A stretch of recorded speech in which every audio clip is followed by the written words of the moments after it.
Good morning, everybody. Happy Friday. Happy Friday to everybody.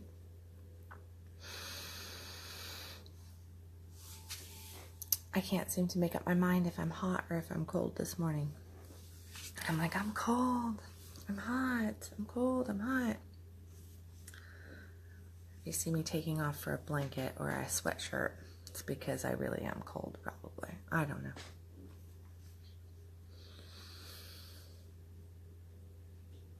You know, yesterday was an interesting day. Good morning, Michael. Good morning, Addison. Yesterday was a really interesting day. I had a lot of, outside of everything that I shared, like yesterday on Conscious Coffee, just some stuff going on around here, family and stuff, and we're pushing through stuff. It's kind of topic of yesterday's morning.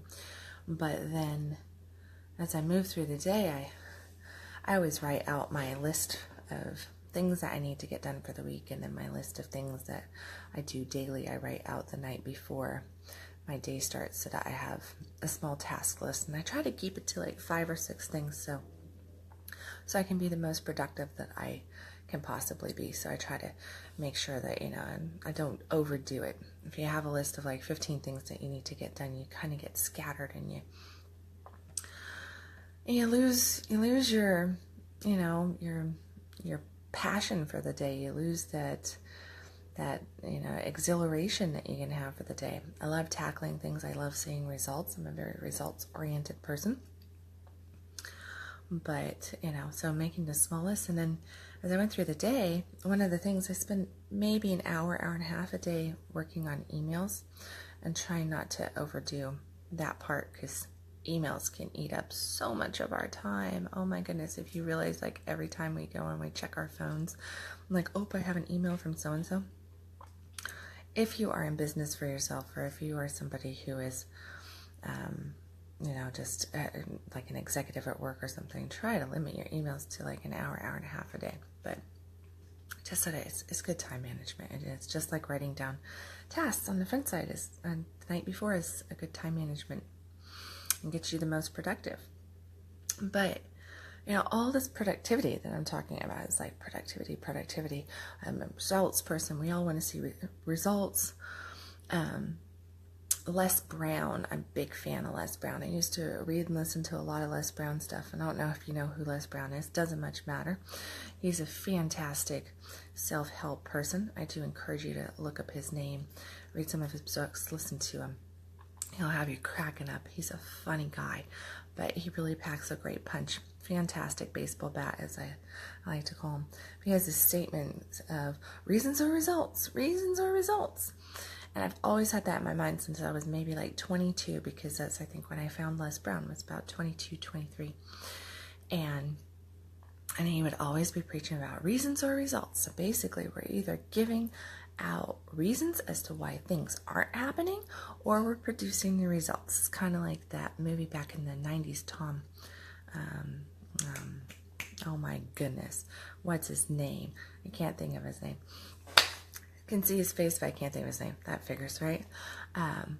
Jerry Maguire. So now you'll know who I'm talking about. Doesn't matter. But in there, there's a statement from, I can think of the female's name. I think it was Renee Zellweger. She used to say, show me the money. Well, show me the money is a results-oriented statement. And that was what she said in that movie to him all the time, was show me the money, show me the money. So it's a results mindset, right? Well, all of that is wonderful. Show me the money, reasons or results. And the results is, like, how do you get these results, though? So we can go and we can apply ourselves. We can put in all this different work. We can work our butts off. We can just focus. We can fill our day with lots of little tedious things and, check our email 15 times and try to get this done and try to get that done and make sure that we have no free space at all. As many of you know, I typically, most of the time, like 95% of the time, I take that, no, not Cuba Gooding Jr., although he might have been in the movie. Nicole Kidman was married to him. I didn't think of Tom, Mission Impossible, Tom, whatever his last name is. Anyway, doesn't much matter what Tom's up to. It's the statement. But as we're pushing forward, and yes, Tom Cruise, thank you.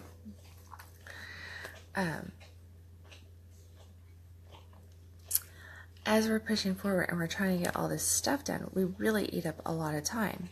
And does any of the things that I talk about, like, why is my focus all of a sudden off? Oh well, I'm just a little out of focus. My phone will figure it out. This is like drunk vision, or first light conscious movement. When my phone does this, my phone's not conscious enough to do this yet, I guess. But, you know, making lists, following up, doing different things. Maybe it's this, maybe it's that. All these things, none of them really sound exciting, do they? They're not very passionate.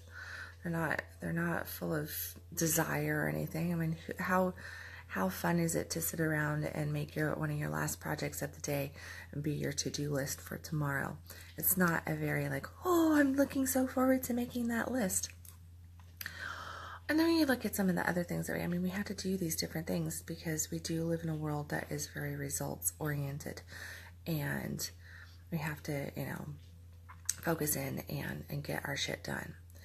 So as I was saying, a lot of the things that I do, so I might do that in the evening. Start in the morning, I get to start my morning with you guys.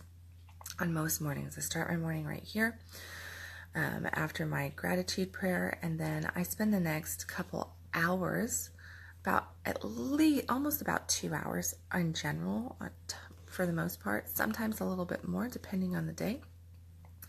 And I focus in on not looking at my computer, not looking at my phone. It's like if you text me typically after a conscious coffee, I know people will email me, message me on Facebook, do these different things, and they're like trying to have a conversation with me at 6:30, 6:45, or 7 o'clock in the morning, and they get zero response, or I might be very, very short with them because I am just getting off and making sure that like my conscious coffee video has gone through and everything's taken care of there, so I can have it off of the table for the morning.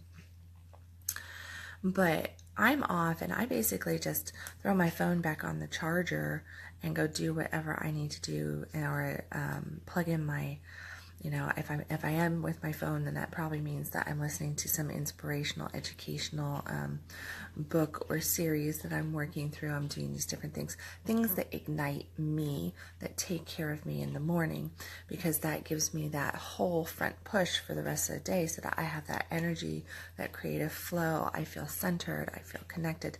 So it's about taking care of self first. The most important person in my life, right, is me, because if I don't have enough to give, or if I'm allowing myself to get too burnt out or run down and not taking care of self, then I'm not going to be able to show up with any results in the very near future.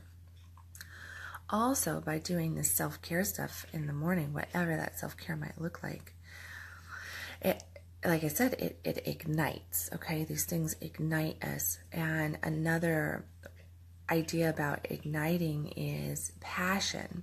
So passion is really, truly at that base level. So if we think of passion, we can also think of desire.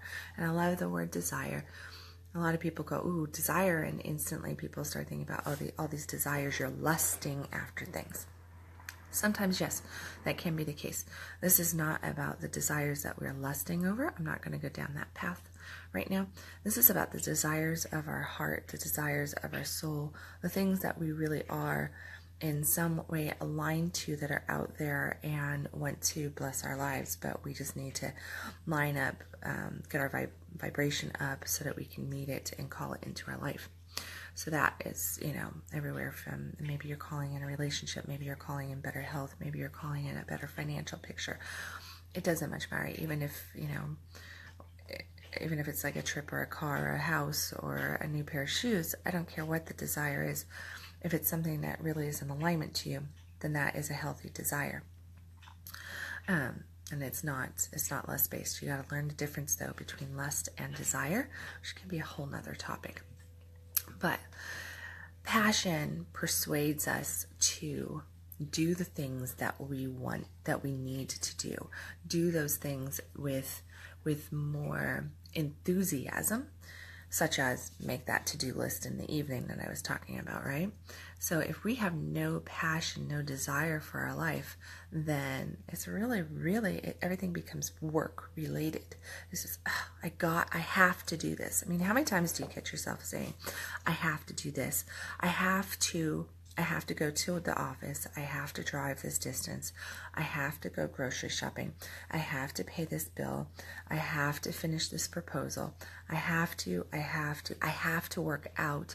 I have to, get on a better diet. I have to really work on my relationship. Just the energy and the feeling around the words have to is not desire-based feeling or thinking. It is duty-based. So there are things that we have to do, but you can take that you can relieve yourself from that duty feeling by just changing up to I get to, okay? I get to go to the grocery store and go shopping for the week. There are people out there that cannot go to the grocery store and do shopping for the week. So reality is, it's a freaking blessing if you get to the opportunity to go to the grocery store and shop for a week, because there's plenty of people right here in our own backyards, wherever your backyard is at, that cannot afford to go to the grocery store. There's plenty of people that cannot afford to pay a power bill, to pay a water bill, to pay their rent or their mortgage, that are losing their houses, that are losing their cars. There's plenty of people that wish that they had the money to get the help in their relationships, but they can't, and they don't know where to turn to. They don't know who to ask, and they really don't know a direction out of it. If you have these things that you're saying, I have to do this, analyze and really tap into what you're saying there. Is this something that you really want to do, or are you looking at every aspect of your life as a challenge and as work? Which brings us to the wonderful term of, like we talk about desire, we talk about, I have to have this desire. I mean, imagine like, oh man, I have to have this desire. I have to I'm going to have to go out and do this thing. And it's going to be, I guess it'll be amazing. I mean, I've got these tickets in the front row, and it's to my favorite musicians, and they were given to me, and I have to go. I mean, that's just like, or a trip, right? Oh, I have to go. I mean, like I'm going to Maui in the summer. Imagine if and I do jokingly say this because I'm always trying to make a point, but just this term of like, oh, I have to go to Maui for 2 weeks.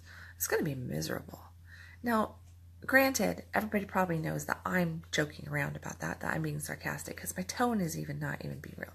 There's a lot of people that look at every little thing as though it's a have to and not a get to. Where are you having to and not allowing yourself to get to? Okay, so own your stuff, own it, change it up, take it from duty, bring it into a blessing that you get to do it. It's going to change the energy around it. It's going to change your thinking around it, your feeling around it. It's going to really bring up your day and bring up your mood around different things, because these things are privileges. They are blessings. It's not something that is definitely that you can definitely do. If you lost everything, the have to would no longer be there, and you'd be praying to God that He would give you the ability to do some of the things that you might be having to on.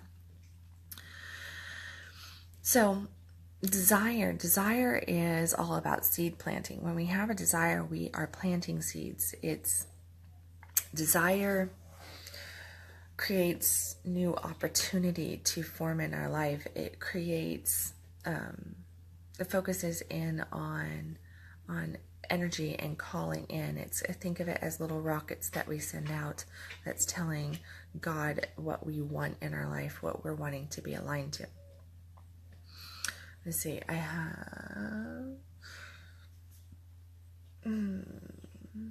thought I had a quote. Nope, I just have notes. Okay, just notes, not quotes right now.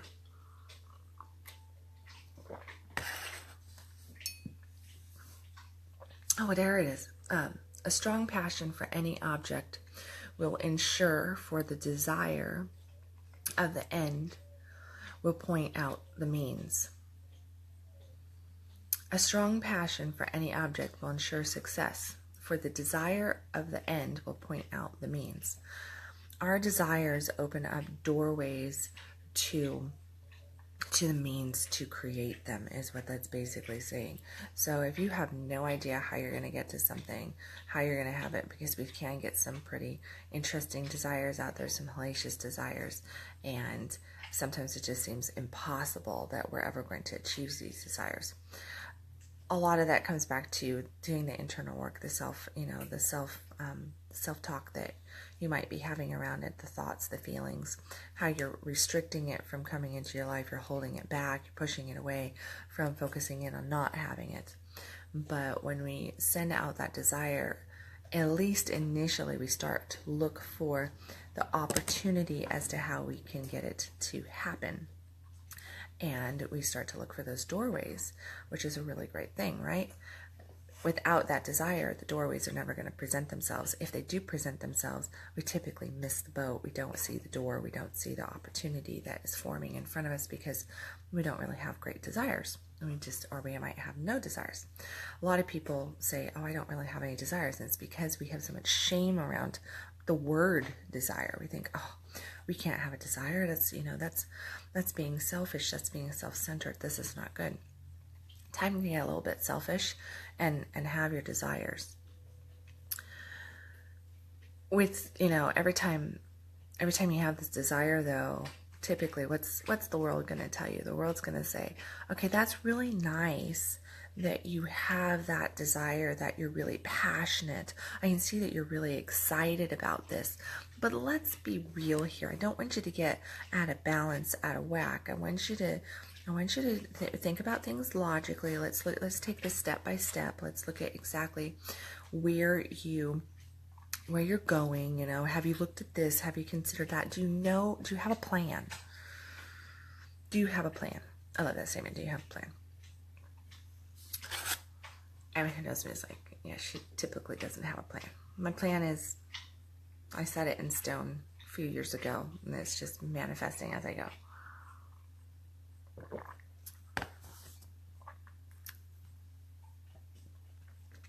My plan is joy. My plan is happiness. My plan is connection. My plan is growth.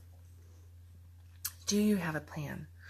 What are, I don't want you to get out of balance. Balance. Oh my goodness. Don't we love the word balance? We just love it. Balance means like, I'm a good person. I'm balanced. I have all my stuff, my eggs in order. It's like, oh yeah, I've got it all figured out. I want a balanced life. Actually, there's a book called A Balanced Life, and I read it and I wanted to call bullshit on it years ago. I remember that book now from all of a sudden. I was like, phew.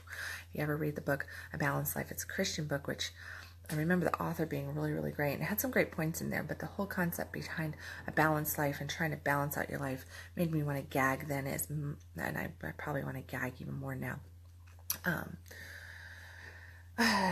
James Arthur Ray, he has a statement, and I fucking love the statement. Hey, it's Friday, so you're going to get some words out of me this morning.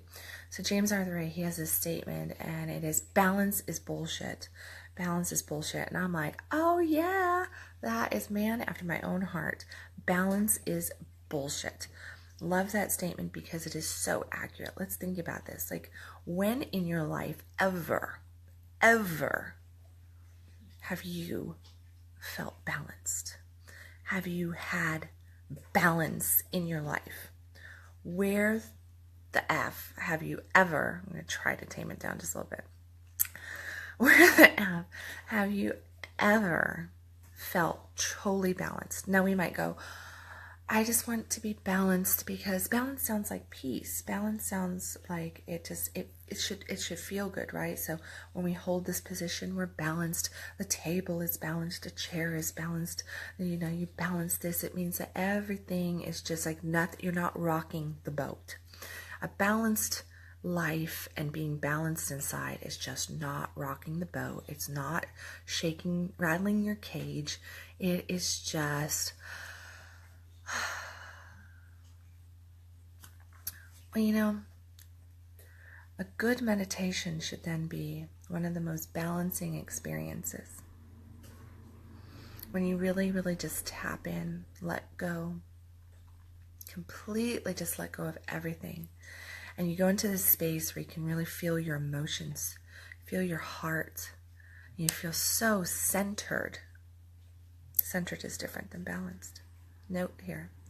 You feel so centered, so aligned to everything. And then from that deep space, balance should form, right? Like when we do a really good meditation, when we pray and we really tap in and we open our hearts up and we surrender to God, to self, to all the beauty of the world, that should be a very balancing feeling. It's not, though. It rattles our cages. It shakes us up. It rocks our boat. It might even tip the boat over.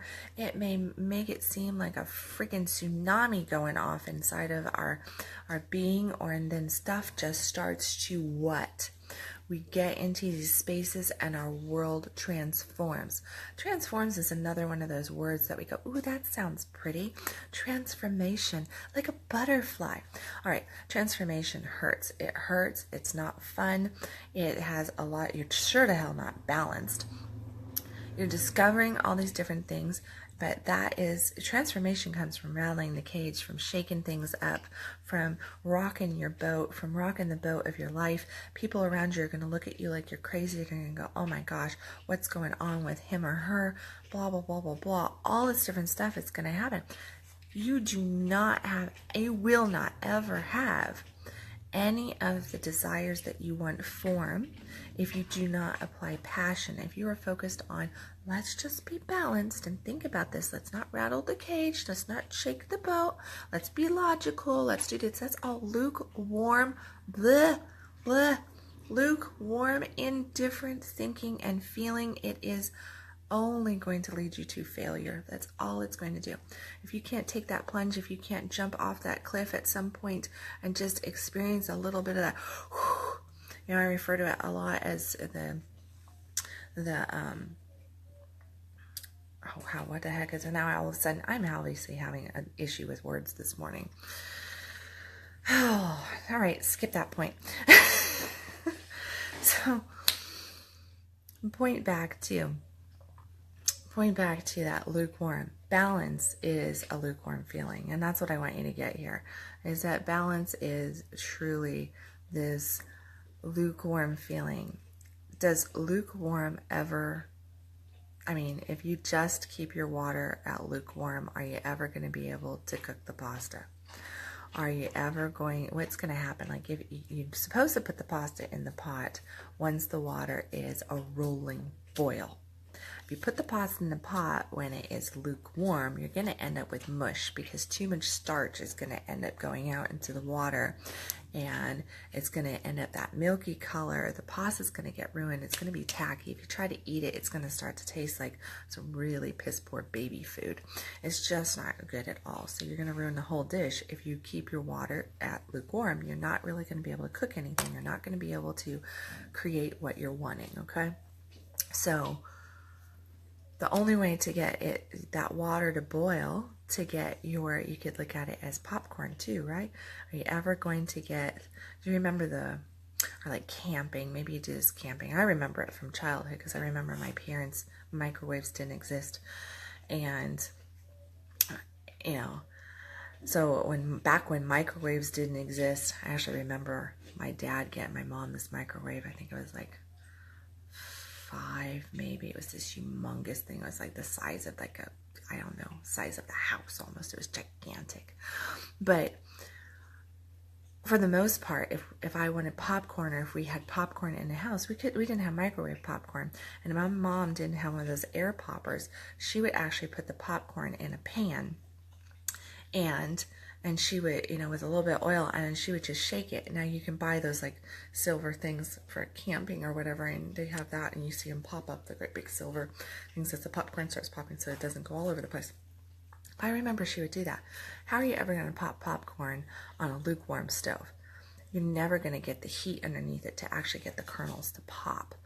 Well, if you look at yourself and your thoughts and your desires as popcorn kernels, if you never apply the passion, if you never really tap into your desire, if you're not willing to apply the heat and give yourself a shake, then you're never going to have popcorn. You're never, ever, ever going to have popcorn. Maybe I should have titled this, You're Never Going to Have Popcorn. I might change the title. Because you're always going for that lukewarm state. But here's the thing about lukewarm, and this is really truly it. We're taught that passion and desire, that having that zeal for things, and when passion and zeal are discussed, someone always brings up balance. Always, it never fails. If you get passionate about something, somebody's going to try to just bring it down, right? They're going to say that you need to just calm the fuck down. Then they're going to ask you if you have a plan. Then they're going to tell you how that's logically not possible. How, like, I don't want you to get your hopes up because you're going to get hurt. And they're going to come across as though they're trying to be helpful. They're trying to be supportive. They don't want you to get hurt. It's basically, think of if you've ever heard the story of the crabs in the pot. And if you put a whole bunch of crabs in a pot and you start to warm things up, if one crab starts to come along and tries to get out and climbs up on top of the other crabs and tries to get out of the pot, another crab will actually come along and grab a hold of that crab and pull it back down into the pot. So what we do when we try to point out the logical aspect to somebody, when we say, I don't want you to get hurt, and you might be shaking the boat a little bit too much here. Have you thought this all the way through? What's your plan? What's your plan? What's your plan? And when you try to focus people back in, including self, if you're doing this to yourself, you're trying to focus yourself back in on that plan, then you constantly are getting pulled back down. It's that crab getting pulled back down into that pot. And guess what happens in that pot? The crab dies. So, I know, sad, but I do love crab. So if we focus in on balance, though, we're focusing in it's an excuse. If we want to have that balanced life, saying, I want to have a balanced life, I want to have a balanced life, what we're doing is we're creating an excuse to remain lukewarm and indifferent to everything. We're creating that space where we're just kind of letting go of our desire and we're not allowing the desire to form. So we're actually supporting our failure, not our success. Okay? Let me see, I do think I have a quote on that.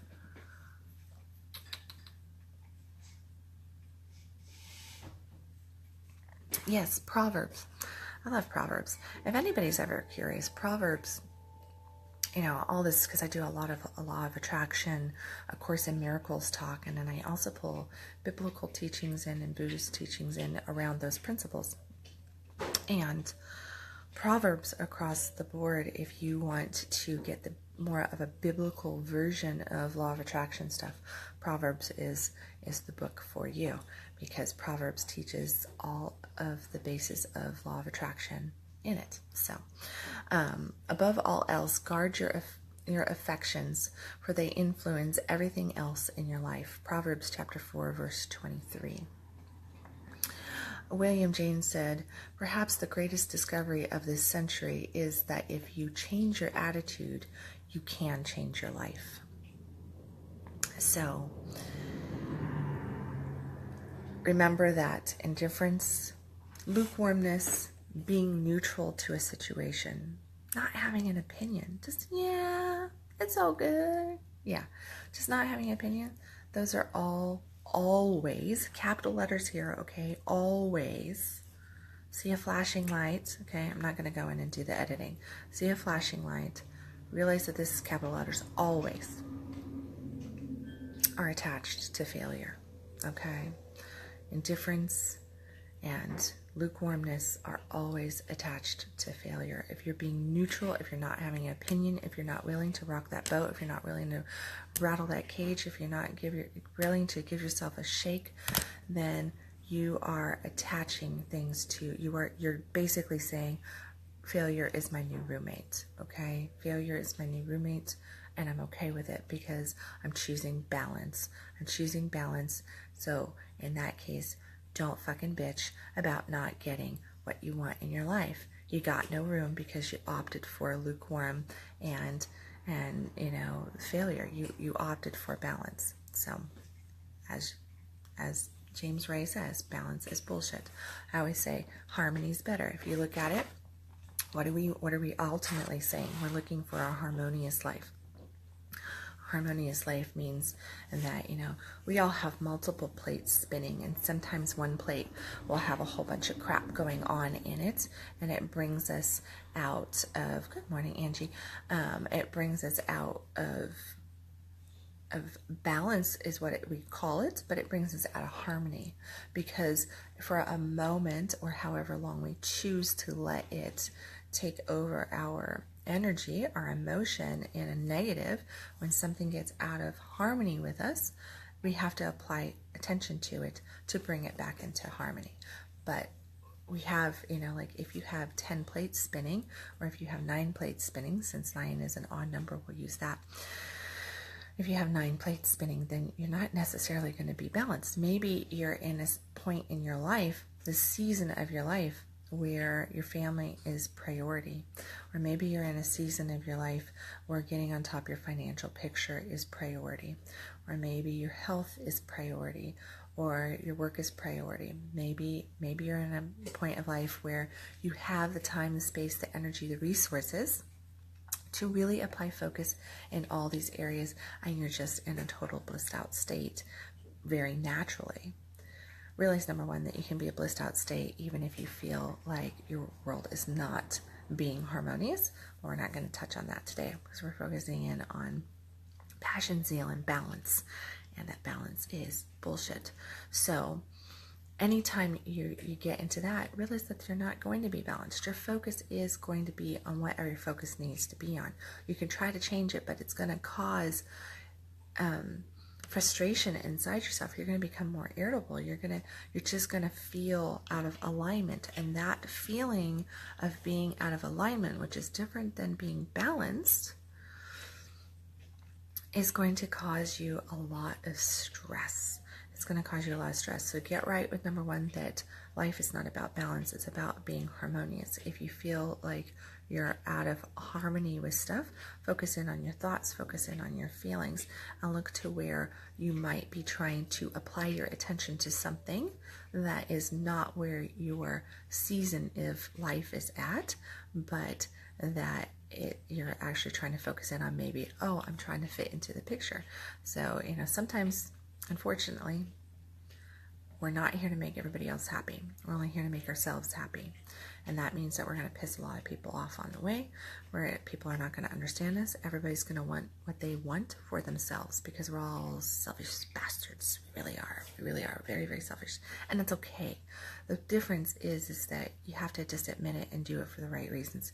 If you're trying to get somebody else to tame themselves down, to do what you want them to do, to focus in on what you think that they need to be focusing in on when their season is not in that category, well then that is one of those self-centered moves, not a selfish move, because you're not really coming at it for the other person's well-being at all. You're just looking at what you can get for it, and how it's the me complex going on. What about me? What about me? What about me? But we're going, but what's your plan? What's your plan? No, you just don't want to be fucking left behind. So it's like, get right with that. Realize that you're going to make people mad, that people may leave your life. That's okay. Then they're not supposed to be there anymore, because if you're trying to climb out of that pot, you're probably not going to be taking too many of your buddies with you. That's the story of the crab getting boiled, right? So it's just like, just realize that you got to get right with it. Like I said, transformation is difficult, it's painful, it's torturous, it's very unpleasant at times. It's well worth every little spot of pain, though, because on the other side, you get to really experience your authentic self. You get to experience a life of bliss. You get to experience more transformation at a different level. You get to heal through things and find that state of peace inside yourself, and that state of happiness inside yourself that 90% of the world will never experience. So, let me see. There's one other. Oh, yes. Believing is seeing. It's much more effective than the old notion that seeing is believing. Terrence Steele. So, the gist of this is, whatever you're doing, whether it's going to the gym this morning, going to work, cleaning your house, Just taking a shower. Love what you're doing. Love the moment. Love what you're doing. Be passionate about it. Notice when you're lukewarm. Notice when you're trying to fit into the mold that somebody else has created for you. And stand out. Stand out in a crowd. Go do you. Be you, because there is only one you. And that's what you need to do. That's your mission. That's your only mission. That's your only purpose in this life, is to be you. Stop playing by somebody else's rules. Stop playing the game and trying to fit into somebody else's picture of what you is like.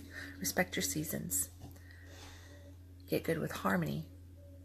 And let go of that fucking balance shit. Seriously. Seriously. Okay? So, okay guys, I hope that this was helpful. As always, if it was, please hit the little share button at the bottom, because Facebook loves shares. It loves shares. It helps me out. If you want me to keep doing Conscious Coffees, hit the share button. And thank you for your comments. Thank you for joining in. I see a few people, Steve, Michael, Addison, Stephen Garcia, Angie. Thank you. Love you guys. And for everybody else who's on there that I don't see popping in and everything, because I'm reading it off my phone. So, but I love you guys. And as always, I'm not around on Saturday with Conscious Coffee, or on Sunday. I will see you Monday morning around 6 a.m. ish. Love you guys. Have a fantastic Friday. And I know I'm going to. And remain in harmony, not in balance. Okay. Love you guys. Bye.